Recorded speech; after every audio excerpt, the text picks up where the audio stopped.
500 pesos. How's your day? Ayos lang. Thank you for making business.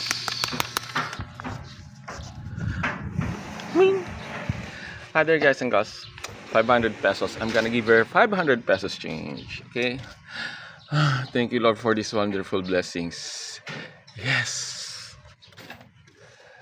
Day 98 of not waiting for a week before I exchange my coins into Philippine peso paper bills. Thank you, Lord, for these wonderful blessings.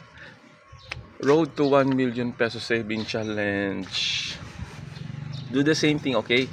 Earn, save, invest on your own. Not in any networking or in any pyramiding scams. Not too good to be true promises, business transactions, or any business proposals. Avoid that.